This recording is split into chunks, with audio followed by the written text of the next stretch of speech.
بنگلہ دیش میں quota system کے خلاف شروع ہونے والی طلبہ تحریک، جس کا آغاز طلبہ احتجاج کے طور پر ہوا، لیکن کسی نے سوچا بھی نہ تھا کہ طلبہ کا یہ احتجاج ایک انقلاب کی صورت اختیار کر لے گا اور بنگلہ دیش کی سیاست کو مکمل طور پر بدل کر رکھ دے گا۔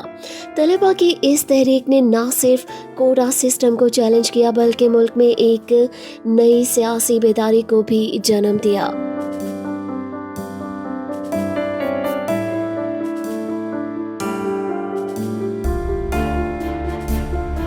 اس انقلاب کے بعد بنگلہ دیش میں کئی سیاسی جماعتوں کی پوزیشن پر اثرات مرتب ہوئے اور جماعت اسلامی جس پر پابندی لگ چکی تھی، یہ انقلاب جماعت اسلامی کے لیے بھی خوشی کی نوید لے کر آیا۔ بنگلہ دیش میں سابق وزیر اعظم حسینہ واجد کے مستعفی ہونے کے بعد جماعت اسلامی نے ڈھاکہ میں 13 سال بعد اپنا مرکزی دفتر دوبارہ کھول لیا۔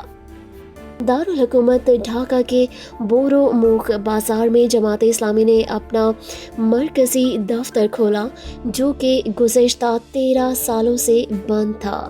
جماعت اسلامی بنگلہ دیش کے امیر شفیق الرحمان پارٹی رہنماؤں کے ہمراہ مرکزی دفتر میں داخل ہوئے۔ اس موقع پر انہوں نے کہا کہ ہم 19 ستمبر 2011 کو یہاں مرکزی دفتر سے نکلے تھے اور اب ہم دوبارہ اس دفتر میں داخل ہوئے ہیں۔ امیر جماعت اسلامی نے قوم سے اپیل کی کہ وہ مجرمانہ کارروائیوں کو روکیں۔ انہوں نے کہا کہ ہم اس سلسلے میں انتظامیہ کے ساتھ مکمل تعاون کرنے کے لیے تیار ہیں۔ اس حوالے سے امیر جماعت اسلامی شفیق الرحمان نے فوری طور پر ملک میں عبوری حکومت کے قیام کا بھی مطالبہ کیا۔ یہاں جماعت اسلامی کے دفتر کا 13 سال بعد دوبارہ کھلنا اس بات کی نشاندہی بھی کرتا ہے کہ سیاسی جماعتوں پر پابندیاں مسائل کا مستقل حل نہیں ہوتی۔ کسی بھی جماعت پر پابندی لگانا ایک مثالی صورتحال بالکل نہیں ہے، کیونکہ جمہوریت کا حسن ہی یہی ہے کہ مختلف نظریات اور آوازوں کو جگہ دی جائے۔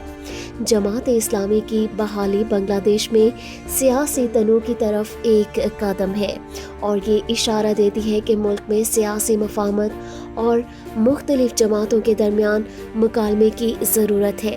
اس واقعے نے یہ واضح کیا ہے کہ پابندیاں اور جبر وقتی طور پر حل ہو سکتے ہیں، لیکن ایک جمہوری معاشرے میں دیر پا امن اور استحکام کے لیے تمام سیاسی قوتوں کو شمولیت کا موقع ملنا چاہیے۔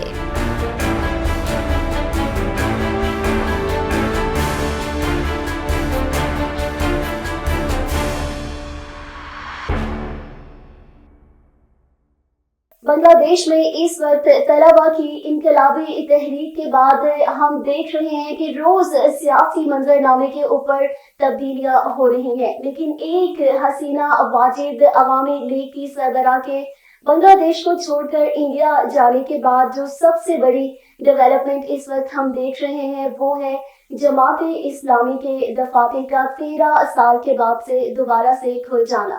ہم نے دیکھا کہ حسینہ واجد کے جانے کے بعد عوام نے جو سب سے بڑی ایک تبدیلی ہمیں دکھائی وہ یہ تھی کہ جماعت اسلامی کے دفاتر کو عوام نے کھولنا شروع کیا، اور جہاں اپوزیشن رہنماؤں کی رہائی کا سلسلہ شروع ہوا، اس کے ساتھ ہی جماعت اسلامی کے ان رہنماؤں کو جن کے بارے میں بہت سے ایسے رہنما جو جیلیں کاٹ رہے تھے اور ان کے زندہ ہونے کا بھی بالکل علم نہیں تھا، جیسے غیر ملکی میڈیا کے مطابق اگر میں بات احمد بن قاسم کی کروں، جن کی رہائی 8 سال کے بعد ہوئی ہے اور ان کے بارے میں کہا جا رہا تھا کہ ان کی غائبانہ نماز جنازہ بھی ادا کر دی گئی ہے اور ان کو بھی 8 سال کے بعد رہائی ملی۔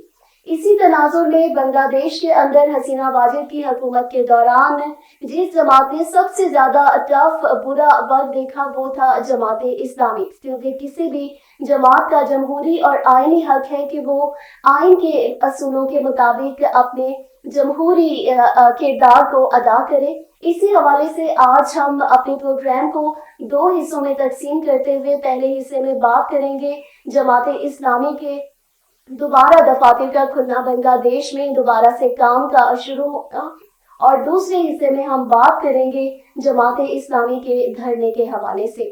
اس حوالے سے ہمارے ساتھ اس وقت دیسی ٹی وی ویور سے خوش آمدید کہتا ہے سابق امیر جماعت اسلامی پاکستان سراج الحق صاحب کو کسی تعارف کا محتاج نہیں ہے اور انتہائی سادہ مزاج رکھنے والے سراج الحق صاحب اس وقت ہمارے پروگرام کے مہمان ہیں. سر میں آپ کو خوش آمدید کہتی ہوں اور دیسی T V U S A کے ناظرین اوورسیز پاکستانی کمیونٹی کی طرف سے ہم آپ کو آج کے پروگرام میں خوش آمدید کہتے ہیں. بہت شکریہ، مہربانی. سر سب سے پہلی جو بات ہے ہم بنگلہ دیش کے سیاسی منظرنامے کے حوالے سے آپ سے بات کریں گے اور آپ کا تجزیہ اس حوالے سے چاہیں گے. سب سے پہلے تو جس جماعت کو اس انقلاب کے تناظر میں خوشی کی نوید ملی وہ جماعت ہے جماعت اسلامی جس کے دفاتر جو ہیں وہ 13 سال کے بعد دوبارہ کھلے ہیں. تو آپ کیا کہنا چاہیں گے اس حوالے سے؟ بسم اللہ الرحمن الرحیم. بہت خوشی کی بات ہے کہ آج بنگلہ دیش میں نہ صرف جماعت اسلامی بلکہ تمام سیاسی جماعتوں کو کام کرنے کے لیے آزادی ملی ہے اور جماعت اسلامی سمیت دوسری سیاسی جماعتوں کے قائدین جنہوں نے سال ہر سال جیلوں میں گزاری ہے وہ بھی رہا ہو گئے. جماعت اسلامی پر پابندی لگائی گئی، ان کے کارکنان کو جیلوں میں ڈالا گیا، ان کی قیادت کو پھانسی دی گئی. اس کا صرف ایک جرم تھا کہ انہوں نے پاکستان کو بچانے کے لیے کوشش کی تھی. ہمارے لوگوں نے ان سے انکار بھی نہیں کیا ہے اس لیے کہ اس وقت بنگلہ دیش نہیں تھا، مغربی اور مشرقی پاکستان ایک ہی ملک تھا اور ایک ملک کو بچانا جس کا شناختی کارڈ آپ کے جیب میں ہو، جس کے نظریے پر آپ نے ایمان لایا ہو، یہ ایمان کا تقاضا تھا. لیکن بنگلہ دیش بننے کے بعد ہماری جماعت اسلامی بنگلہ دیش نے دل اور جان سے بنگلہ دیش کی خوشحالی کے لیے، سرسری کے لیے، ایک رکھنے کے لیے کام کیا. لیکن اس کے باوجود بھی انہوں نے ہماری جماعت کے ان مخلص کارکنان کو جنہوں نے سوسائٹی اور معاشرے کے لیے بہت کچھ کام کیا تھا معاف نہیں کیا. اب جب 13 سال بعد ہمارے وہاں کے دوستوں کے جدوجہد نے محنت سے رنگ لائی ہے اور دفاتر کھلنے شروع ہو گئے ہیں تو وجہ طور پر بنگلہ دیش کا جو کارکن ہے، وہاں جو پولیٹیکل ورکر ہے، وہ مبارکباد کا مستحق ہے. ان دفاتر کے کھلنے کے لیے وہاں کے دوستوں نے عدالتوں کے دروازے کھٹکھٹائے، حکمرانوں سے بات کی، عدالتوں نے انصاف کیا، نہ حکمرانوں نے انصاف کیا. بالآخر عوام کی عدالت نے فیصلہ کیا اور ایک بار پھر یہ بات ثابت ہوئی کہ اصل عدالت اللہ کی عدالت کے علاوہ وہ عوام کی عدالت ہے اور عوام کی عدالت بہت زیادہ طاقتور ہے. یہی وجہ ہے کہ آج بنگلہ دیش میں 8 سال اور 13 سالوں سے جیلوں میں پڑے ہوئی کارکنان اور قیادت رہا ہوئی ہے.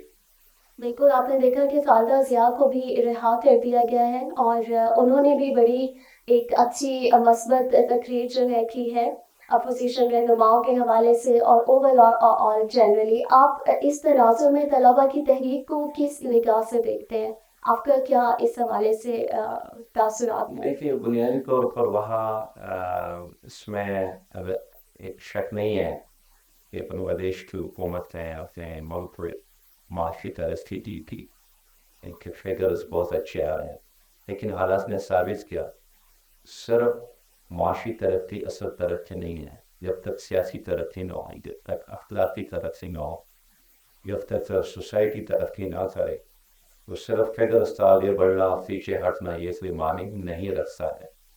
تو طلبہ نے استحصال کے خلاف جدوجہد کی، اس بیشتر مجموعی یوتھ کا استحصال حکومت کر رہی تھی اور 1971 کے بعد ایک خاص کوٹا سسٹم کے تحت عوام کے ساتھ، طلبہ کے ساتھ، یوتھ کے ساتھ جو زیادتی ہوئی ہے، بالآخر ان کا پیمانہ صبر لبریز ہو گیا. انہوں نے بہت برداشت کیا لیکن ان کو بلاثر آنا پڑا چوک اور چوراہوں میں اور احتجاج شروع ہوا.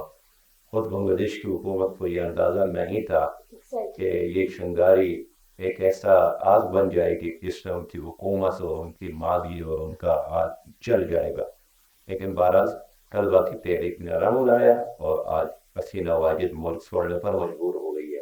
بالکل سر، آپ نے بالکل صحیح کہا کیونکہ جیسے ہی یہ تحریک کا آغاز ہوا تھا اس وقت طلبہ کے مطالبات بڑے سادہ تھے اور وہ کوٹا سسٹم کا جو عدالت کی طرف سے جو آیا تھا، فیصلہ آیا تھا، وہ اس کے وہ چاہ رہے تھے کہ اس کے اندر تھوڑی سی امینڈمنٹ کی جائے، اس کو بدلا جائے، چینج کیا جائے اور میرج کی بنیاد کے اوپر نوکریوں کی جو ہے وہ تقسیم ہو. لیکن آپ نے وجہ طور پر صحیح فرمایا کہ کسی کو بھی شاید اس بات کا اندازہ نہیں تھا، اور یہ سب ڈیولپمنٹ بڑی تیزی کے ساتھ ہوئی. اور جب حسینہ واجد کا جو وہ بیان تھا جس میں انہوں نے طلبہ کو رضاکار کہا، تو اس کے بعد سے شاید ایک تحریک میں جو تھی وہ آگ پکڑ لی. اور آپ یہاں پر میں آپ سے اس حوالے سے بات کرنا چاہوں گی کہ جیسے ہی ہم نے دیکھا کہ حسینہ واجد صاحبہ جب ہندوستان گئیں، تو ان کے جانے کے بعد کافی زیادہ جو عوام کے اندر ایک غم و غصہ کی لہر جو دوڑی تھی، بیکاز بہت سارے لوگ جو تھے ان کی ڈیتھس ہوئیں اور کافی انوسینٹ کلنگس بھی ہوئیں. اور اسی دوران ہم نے دیکھا کہ جو شیخ مجیب الرحمان صاحب کے جو بت بنے ہوئے تھے، جو مجسمے تھے بڑے بڑے، کہ ہماری شاید عوام کی ہر جگہ پر ہی شاید ایسا ہے کہ ہم بت بناتے ہیں، ان کو پوجتے ہیں اور یہ سارا کچھ کرتے ہیں کرداروں کی، شخصیت کے. تو شیخ مجیب الرحمان کے ہم نے دیکھے کہ ان کو بہت بڑی تعداد کے اندر توڑا گیا. اس حوالے سے آپ کیا کہنا چاہیں دیکھیے گے؟ میڈم، یہ جو حسینہ واجد ہے اپنے آپ کو آئرن وومن کہتی تھی، آئرن لیڈی کہتی تھی اپنے آپ کو. بنگلہ دیش کے پانی کا بیٹی بھی یہ اعتزاز سمجھتی تھی، اور وجہ طور پر بنگلہ دیش کے لوگوں نے ان کو کئی بار حکومت کرنے کا موقع دیا. اسے ہمیشہ سیاست کو سیاست ہی رہنے دیا اور ایک ڈکٹیٹر بن گئی. میں خود 1991 میں بنگلہ دیش گیا، اس وقت میں نے محسوس کیا ایک طرف اگر لوگ بنگلہ دیش کو لانے پر خوش ہیں، لیکن دوسری طور پر بنگلہ دیش کے مارکیٹس پر، ان کے تجارت پر، ان کے اداروں پر جس پر انڈیا نے کنٹرول حاصل کیا ہے، اس سے وہ ناخوش تھے. ایک پینسل سے لے کر بڑی چیز تک ہر چیز وہاں میں انڈیا تو مکمل طور پر بنگلہ دیشی کی ہر جیب پر انڈیا کا کنٹرول تھا. پھر آدمی جیسے ان کی فوج نے بھی یہ چیز محسوس کی کہ آہستہ آہستہ ہمارا خود مختاری ختم ہو رہی ہے، اور جو ایک قوموں اور ایک ملک کی ڈگنیٹی ہے، وقار ہوتا ہے، وہ انڈیا کے اثرات کی وجہ سے وہ بھی مریانت ہو رہا ہے. تبھی قوم نے جو اس احتجاج کا اعلان کیا، میرے خیال میں وہاں کی فوج نے بھی اس کے ساتھ نرمی کا برتاؤ کیا، اور انہوں نے ماضی کی طرح بنگلہ دیش کی موجودہ حکومت حسینہ واجد کی حکومت کو بچانے کی کوشش نہیں کی. انہوں نے عوام پر گولی چلانی، ان کا حکم مانا. اور ظاہر ہے، میں سمجھتا ہوں کہ اگر بنگلہ دیش کی فوج عوام کا ساتھ نہ دی تھی، اتنا بڑا انقلاب علماء میں نہیں ہو سکتا تھا. لیکن اس میں انہوں نے بھی نرمی دکھائی، عوام کی آواز کے ساتھ اپنی آواز انہوں نے ملائی، اور پھر یہ اتنا بڑا کام ہو گیا. ایگزیکٹلی، اگر فوج اگینسٹ آتی تو یہ انقلاب جو تھا وہ فوری انقلاب میں تبدیل ہو سکتا تھا. آپ نے وجہ طور پر صحیح فرمایا. سر، اگر میں یہاں پر تھوڑا سا ایک تاریخ کے طالب علم کے طور پر آپ سے ایک سوال پوچھوں. آپ نے جیسا کہ ابھی ذکر کیا مشرقی اور مغربی پاکستان اور سقوط ڈھاکہ کے حوالے سے، تو یقیناً یہ سب آپ کی آنکھوں کے سامنے واقعہ جو ہے یہ سانحہ رونما ہوا ہوگا. آپ ہمیں اس حوالے سے کچھ ہماری آج کی نسل کو کچھ بتانا چاہیں گے کہ اس وقت کیا ہوا تھا، کیا ایسے حالات تھے جس کی وجہ سے سقوط ڈھاکہ جیسا سانحہ جو ہے وہ رونما ہوا؟ دیکھیے، بنگلہ دیش کا جو سچویشن ہے وہ پاکستان سے ہندوستان سے بالکل بہت ہے. یہ ان کی خوش قسمتی ہے کہ وہاں ایک ہی زبان ہے اور ایک ہی نسل ہے، اور ایک میجارٹی وہاں جو ہے ایک مسجد سے تعلق ہے. اس لیے ہمیشہ ان میں ایک دینی اور ملی جذبات وہ آپ پائیں گے. آپ کو معلوم ہوگا کہ 1935 کا الیکشن ہوا تو خود یہاں پر یعنی مغربی پاکستان میں پاکستان تو نہیں بنا تھا، مسلم لیگ بری طرح ہار دی، لیکن بنگلہ دیش میں بنگلہ دیش نہیں تھا، مسلم لیگ کی. پھر جو مسلم لیگ جو تحریک پاکستان سے ایک نام اس کی جنم جو وہاں ہوئی، ایک فضل حق اور اس طرح جو دوسری قیادت ہے ان کا تعلق بھی وہاں کے ساتھ تھا. لیکن قیام پاکستان سے فوراً بعد جس طرح یہاں اردو کو پذیرائی ملی اور اردو کو سرکاری زبان کا درجہ دیا گیا، ان کا مطالبہ یہی تھا کہ بنگلہ کو بھی ایک سرکاری زبان کا درجہ دیا جائے. اور میں سمجھتا ہوں ہماری فوج سے بہت بڑی سیاسی غلطی ہو گئی ہے کہ ایک ملک میں اگر مختلف علاقوں میں 2 زبانوں کی میجارٹی ہے تو ان کو وہ اسٹیٹس دیا جائے. اس پہ پہلی تحریک اس وقت چلی تھی.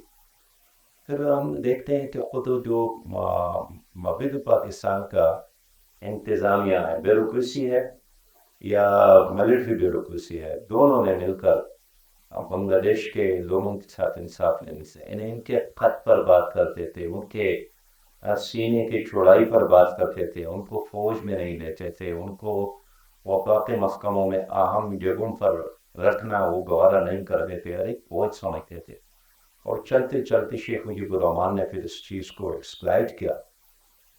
پھر یہ بھی ہم دیکھتے ہیں کہ 1970 کے الیکشن میں سچی بات یہ ہے کہ بنگلہ دیش شیخ مجیب الرحمان پر اکثریت تھی. تو پھر سے وہ کیا وجہ تھی کہ وجوہات کی بنا پر ان ظاہر کو بات ہے، اگر میں آج بھی یہ سمجھتا ہوں کہ اگر مغربی پاکستان کے لوگ اس وقت کی خاصا یعنی خاص کر جو فوجی جنتا کا جو یہاں پر تھا اس کو اقتدار دیتی تو شیخ مجیب الرحمان کو کیا پڑی تھی کہ وہ بنگلہ دیش بنا سکے.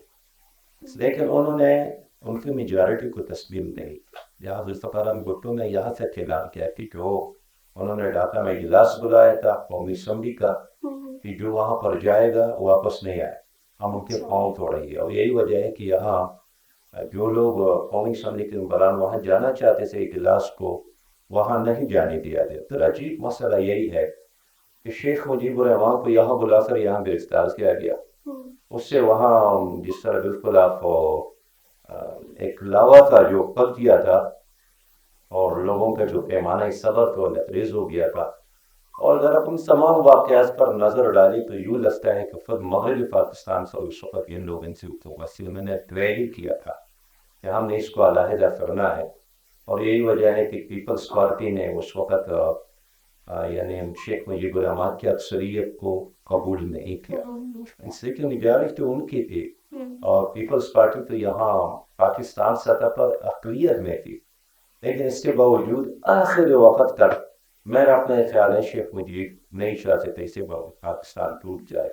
اس لیے وہ چاہتے تھے کہ مذاکرات ہو اور کوئی درمیان کا راستہ نکلے اور مغربی پاکستان کا انتظامیہ اسٹیبلشمنٹ بیوروکریسی بنگلہ دیش کے قیادت کو قبول کرے، بنگال کی قیادت کو قبول کرے، لیکن قبول نہیں کیا گیا. اب میں جتنا گیا ہوں وہاں سے لوگوں کو دیکھا ہے آج بھی ان کا پاکستان سے ساتھ ایک محبت سے تعلق ہے. وہ نہیں چاہتے تھے کہ ہمارے درمیان فاصلے ہو اور ہمارے فاصلے سے انڈیا فائدہ لے لے. میرا خیال ہے کہ انڈیا کے مقابلے کے لیے بنگلہ دیش کا، پاکستان کا، نیپال کا، بھوٹان کا، سری لنکا کا، ان ممالک کا آپس میں ایک اچھا انڈرسٹینڈنگ ہم ضروری سمجھتے ہیں. سر آپ کی اگر میں یہ پوچھوں اس وقت کیا عمر تھی جب سپوٹے ڈھاکہ ہوا؟ آپ کی کیا عمر تھی اس وقت جب سپوٹے ڈھاکہ ہوا؟ کچھ آپ کو یاد ہے؟ پیدائش کی 1962 ہے اور ہم پرائمری اسکول میں تھے اور تیرہویں بارڈر پر، تو اتنا احساس نہیں ہو رہا تھا لیکن اتنا سمجھ میں بات آتی ہے کہ ایک بہت بڑا واقعہ ہوا ہے اور پاکستان ٹوٹ گیا، بس اتنا ہی. لیکن میں جاپان گیا تھا، وہاں ایک عام جاپانی سے میں نے پوچھا کہ آپ کو پاکستان کے بارے میں کیا معلوم ہے، تو اس نے بہت ایسی بات کی جس سے میرا دل بہت دکھ ہوا مجھے. انہوں نے کہا کہ وہ پاکستان بھی ٹوٹ گیا. یعنی وہ ایک خبر تھی جو ساری دنیا کے لیے ایک بہت بڑی خبر تھی. تو میں سمجھتا ہوں کہ مشرقی پاکستان اور مغربی پاکستان اگر دونوں کی قیادت اصولوں کی بنیاد پر ایک دوسرے کو قبول کرتی تو پاکستان نہ ٹوٹتا، یا عدل اور انصاف کی حکمرانی ہوتی تو پاکستان نہ ٹوٹتا. اگر وسائل کا منصفانہ تقسیم ہوتا تو پاکستان نہ ٹوٹتا. اگر سرکاری محکموں میں اور گریڈ 20 اور گریڈ 21 اور گریڈ 22 کے گریڈ کے آفیسرز میں وہاں کے لوگوں کو ایک مساوی مقام اور مرتبہ ملتا تو پاکستان نہ ٹوٹتا. اگر فوج میں ان کو مساوی اسامیاں ملتی تو پاکستان نہ ٹوٹتا. اس لیے بیدہ و دانستہ طریقے سے یہاں کے لوگوں نے جو اس وقت قیادت میں انہوں نے مشرقی پاکستان بنگلہ دیش بنانے میں جتنا ہاتھ شیخ مجیب الرحمان کا ہے اتنا ہی ہاتھ یہاں کی قیادت کا.